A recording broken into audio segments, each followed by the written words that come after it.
is facing a refugee crisis of a magnitude not seen since the Second World War. We must not be taken aback by the numbers, but rather view them as persons, seeing their faces and listening to their stories. All right, ladies and gentlemen, part of the historic address that we've been talking about, the Pope before the joint session of Congress. Joining us on the Malzberg panel, it's Jane Velez-Mitchell, and she's the founder of JaneUnchained.com and author of the New York Times bestseller Exposed, The Secret Life of Jodi Arias. And Roger Simon is a co-founder emeritus of PJ Media, award-winning novelist and writer of the Diary of a Mad Voter series on PJmedia.com. Welcome to both of you. All right, let's start with you, Jane. Your impressions of the Pope's presentation to the Congress today. I thought it was wonderful and uplifting, and I have to say, I kept thinking this guy is the anti-Trump. I mean, the pontiff expressed all values that are the antithesis of what Trump's been talking about. He talked about, instead of arrogance, humility. He called for an embrace of immigrants. He talked about dealing with the environment and the importance of the environment. And most of all, he talked about the golden rule, to treat others as you would have them treat you, or you would want them to treat you. The antithesis of all the values, if you can call them that Trump is espousing. Well, you left out one of the most important things that he said, and that was, and we're going to play that in a moment, when he talked about the sanctity of life. You conveniently glossed over that. But Roger, your impressions? Look, I hate to be an awful person, because we all want to be great people, but you know, I wasn't overwhelmed by the Pope, and I haven't been, the way other people have. No, I'm not overwhelmed by Trump either, so don't go there. but you know, first of all, his talk about climate change makes me roll my eyes. My father was in the Manhattan Project, so I grew up around science. And one of the things he taught me at the age of 3 is there's no such thing as settled science. It doesn't exist. And the Pope's knowledge of science is a little bit more than Al Gore's, but it's pretty thin. And all this climate change talk hurts the poor much more than it hurts the rich. We fancy people who live like I do in Hollywood and can afford to have you know, solar cars or whatever else is coming down the pike, and like to snob our neighbors with them. It's fine, but you know, the very people that the Pope says he loves are the ones who are going to suffer from all this Excuse stuff. me, Roger, but this whole notion that taking care of the environment is somehow bad for the poor, bad for business. You know, if all of Miami is underwater, how are the hotels going to do? How are your properties going to do? If all of California is going up in flames and suffering from the drought, how is the business? Jane, how are the people going to function? Jane, you know, Texas is on fire. Jane, did you catch your hysteria from Al Gore back about 10 years I ago when he predicted the planet is being destroyed as we speak? When he predicted that by now the seas would rise and we'd all be underwater? No, yes, he didn't did. say by now. Yes, but I he agree. did. Al Gore is a hypocrite. Roger, go ahead. A simple question. What's the second law of thermodynamics? Oh, please, let's not get into these tests. You know, you said there's no absolute science. Well, guess what? Relativity? Does that exist? You throw an apple in the air, does it come down and hit the ground? Of course, there are certain set laws of science. And if the polar ice caps are melting, the seas will rise. They're not. Yeah, I was in Miami the other day, and there was almost a flood because there was a little rain. Okay? Really? Maybe a drain was clogged. The flames are licking the hills of Hollywood. I tell you.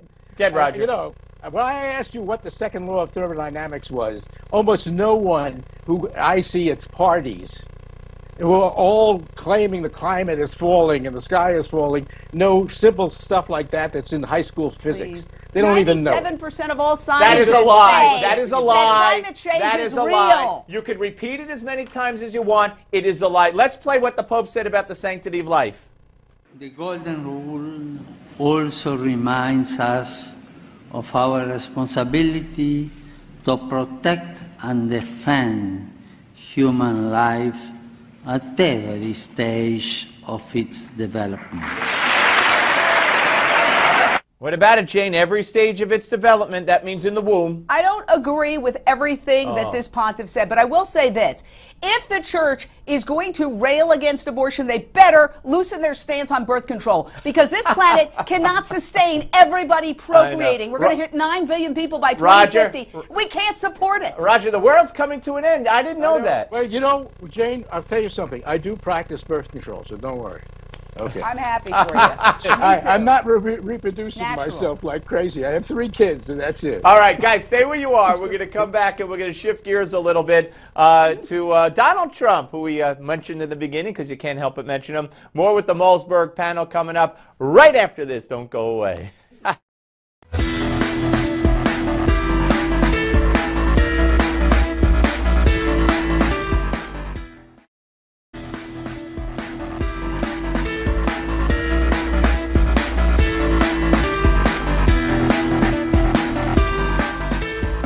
What do you think it represents when polls show that a significant minority of Republicans, I think 43% according to one poll, say they don't believe that the president is Christian?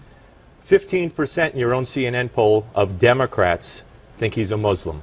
Almost a majority, about 48%, and in previous polls it was over a majority. When you combine think he's a Muslim or don't know, right now it's about 48% in your CNN poll. Are they all racists? Are they all fanatics? Are they all hate mongers? All right, that was part of my appearance on CNN's Reliable Sources this weekend. We'll have more of that coming up on Gimme 5. Rejoining the Malzberg panel, it's Jane Velez-Mitchell and Roger Simon.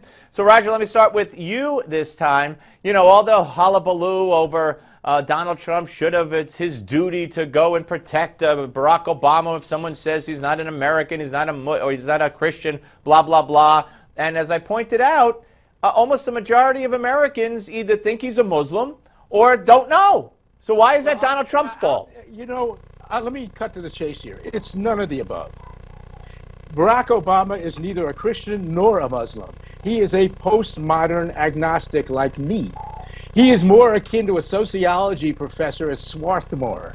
He doesn't go to church. He didn't even go to Easter. He's not interested in that stuff. He's not religious. Period. He has sympathy for the third world. Yes, he grew up in an environment in Indonesia where American imperialism is bad, yada, yada, yada.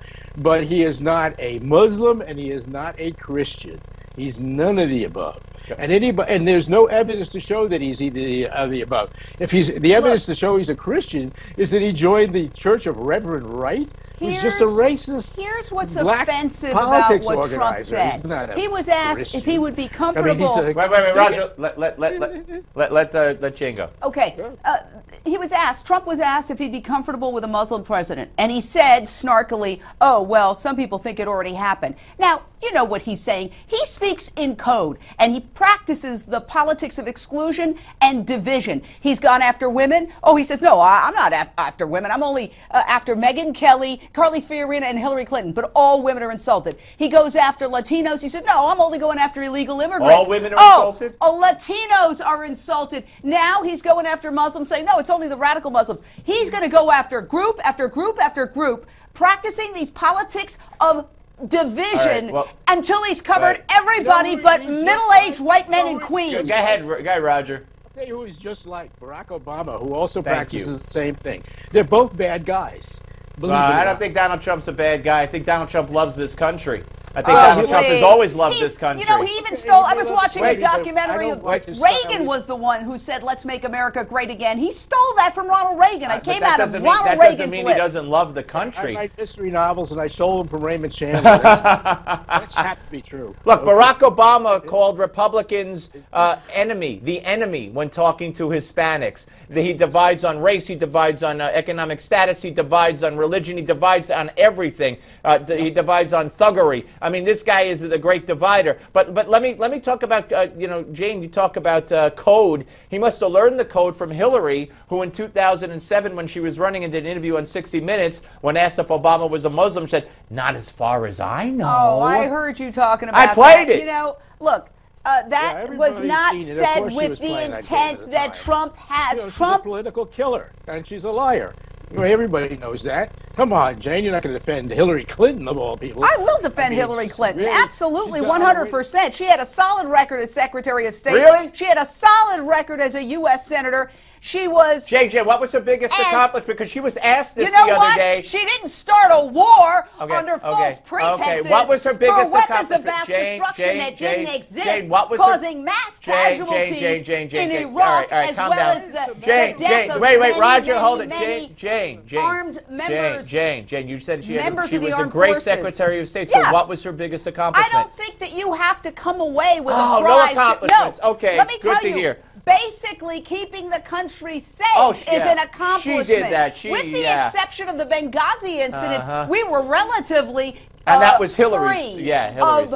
of the kinds of conflagrations you saw during the All right, Bush administration. I want you guys. Namely a war. Roger, go ahead.